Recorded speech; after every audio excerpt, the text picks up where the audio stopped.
When I think about Winnie the Pooh, I also naturally think about the Elder God Cthulhu. Let's combine them both into what I'm going to call Winnie the Pthulhu. We'll start with the fish bear armature, which will be the leftover bones from my first attempt at making Shrekky-wise. Reduce, reuse, Elder God Bear. I'll use ropes and slabs of clay to get the general shape of my bear squid. This sculpture is going to be a bit smaller than what I've made so far, but I'm going to try and get as much detail as possible. It'll be a fun challenge. Winnie is a bit short and rotund, so I'll try and add a little bit of that cuteness to our Elder God. I forgot to add the liquid clay to stick his outside meat to his inside meat, so I had to perform some quick emergency surgery. His legs will be disappearing into the water, which means that I can avoid sculpting feet, which I am grateful for. One of these days I just need to sit down and sculpt a whole bushel of hands and feet for practice, but today is not that day. I made a homemade texturing tool just for this project that I'll use to add some easy peasy lemon spaghetti lumps and bumps to our smoothed out Cthulhu bear. Winnie the Pooh is very smooth, while Cthulhu is a textural wonderland, so I'm meshing the two in hopes of ending up with an uncomfortably hairy squid. That being said, I'm going very light on the hair and body texture, especially because of my plans for his torso.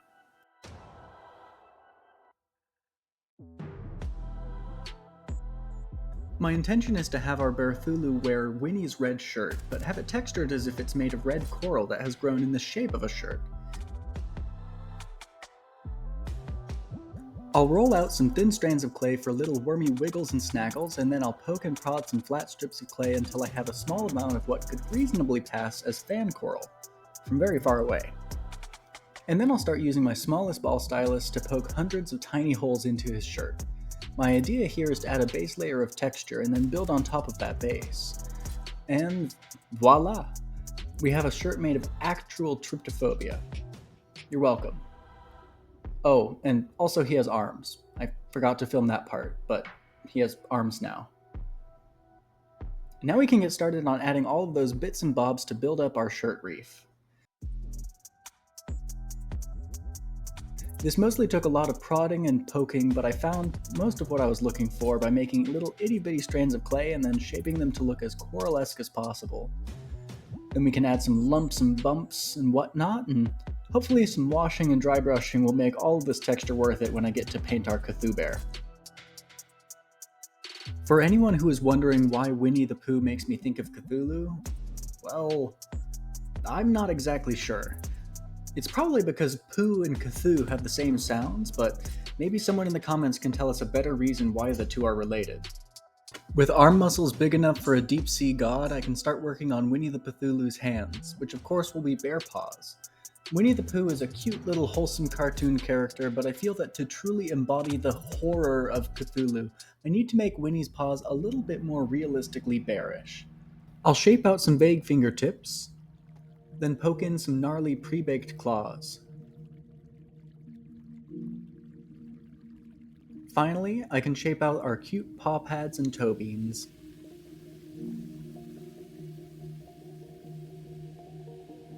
After another bake so that I don't accidentally smush all of my progress, I'll start building up Cthulhu's wings. To do this, I'll shape out a wing template, then build out a wireframe on top of some tinfoil, held together with some superglue. Once we have two matching wings, we can use some cosplay to bulk out our wing meat in the sections that would have some muscle. Then we can add some more of our bumpily squid texture and a few crab-like spines and knobs along the edges. A little bit more texture, and then we can flare my anxiety by drilling two big holes into my sculpture to fit the wing prongs. I'll add some clay and texture to make it look as if the wings are bursting out of his coral reef shirt.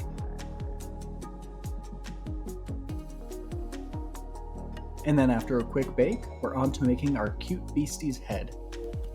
His head starts out like most heads, a small lump of clay that I can smush and mold into a shape that's vaguely reminiscent of a bulbous octobear.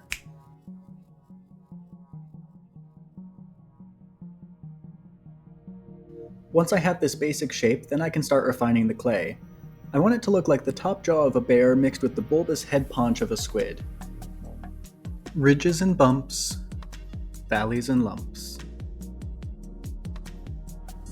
Naturally, of course, he'll get some adorable little bear ears on the sides of his head.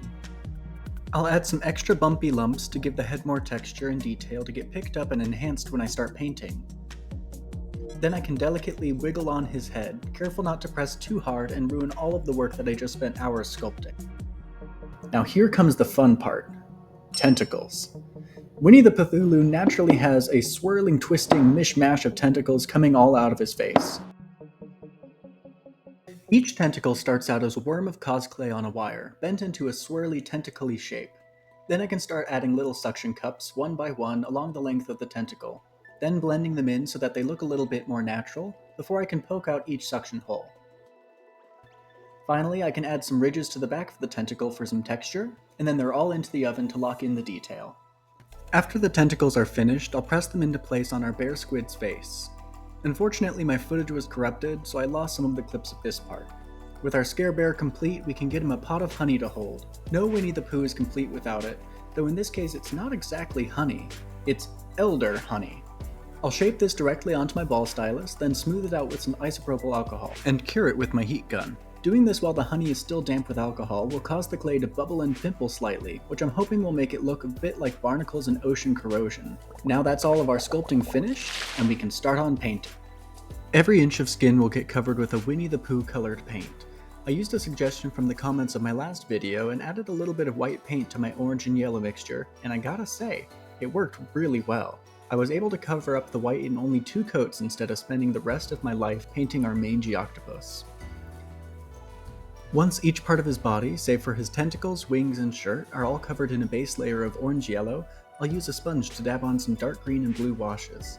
I'm hoping this mottled detail will emphasize the melding of Winnie the Pooh with Cthulhu. Once the watered-down paint is dry, I can come back in and touch up each spot with some thick versions of the same colors, just to add a little bit more dimension to the painted blots. To add a little bit more detail and intrigue, I'll touch up a few of the hairy spots on our octobear with just the barest hint of cork brown. Once that is dry, I'll come back in with a bright yellow to dry brush the skin and highlight all of the texture that I had applied earlier in the painting process.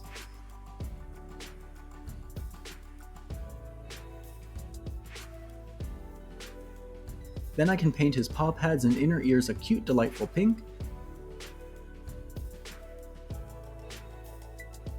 and then touch up his claws with a bone white that can get dulled with a sepia wash.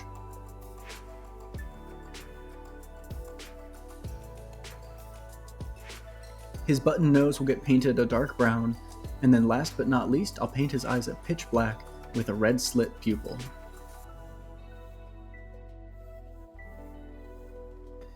Then I'll actually change my mind and give our Pooh Scare some eyes that are a little bit less scary and menacing, making them more interesting and not quite as directly malevolent, using purple, pink, and some subtle dark emerald shading. With our moldy skin finished, we'll start in on the coral reef shirt. This will get a bright red base coat, dabbed and swirled into each and every pore and pocket of our textured monstrosity. I even ended up bending one of my brushes to get into some of the toughest nooks and crannies. As you can see, there was some overpainting onto the tentacles and wings, which is why I've planned to leave both of those for last. When the base coat is finally finished, I'll follow it up with a dark reddish-brown wash. This will sink into every hole and recess, both helping coat any spots that I missed earlier, as well as give me some good shading. After the wash has dried, I can give the entire shirt a bright red dry brushing to bring out all of those raised edges and bumps and make the texture of our coral reef shirt come alive. We're saving the tentacles for last, so next on our checklist comes the wings. These will get a dark reddish-purple paint near Cthulhu's back, all the way up through the meaty bits that transition into the deep blue of the wing membrane. The first blue I used was darker in the bottle than on the wing, so I mixed it with a few other colors until I was happy. The wings were still a little bit too bright, so I'll give them a black wash to tone them down and give some deep shading. We'll dry brush this in deep aquamarine green to show some of that crumpled tinfoil texture that's hiding below. Last on our Cthulhu bear will be the massive tentacles under his chin.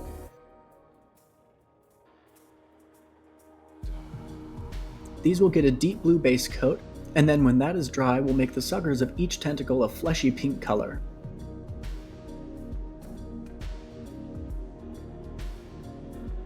We'll give this all a black wash, followed by the same aquamarine green dry brushing that we gave to the wings. And that's Cthulhu done, but he needs some Elder Honey to hold on to and a base to stand on. The Elder Honey pot will be primed white and then coated with a white ceramic glaze paint. I'll poorly write out Elder Honey on the pot, then smack it until my handwriting is better. Once that's dry, we'll stipple the edges green and brown with a sponge to make it look a little bit moldy and decayed. Our Elder Honey will be green mica powder in UV resin. We'll whip up a batch of that and then fill our honey pot to the brim, making sure to freeze a little dribble down the edge. For the honey pot handle, we'll take some twine and singe off the frayed bits with a match, then glue the handle into place. This can then get attached to Pooh's outstretched paw, and then we'll coat our whole sculpture in some high gloss varnish to make it look all wet and watery. Speaking of water, let's build us an ocean. Our ocean will be blue tinted resin in a coaster mold.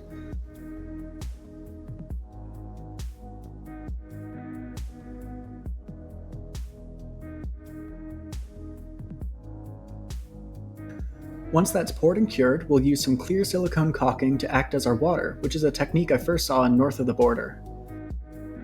His videos look so effortless, but I struggled with the alcohol-dipped finger trick. I eventually gave up on that sticky mess and just used some stir sticks to get my waves, which I actually liked, especially since I could get into the smaller spaces compared to my fingers. Once I had some waves built, I can fit in our Elder Honey pot as if it's being dragged through the stormy sea, creating its own giant wave. I'll dabble a little of our leftover honey in the water as it spills over the edge. Last, we'll tickle the tips of each wave with some white snow caps to make it look a little extra stormy and wild. Now we're all finished, and we can put the love back in Lovecraft.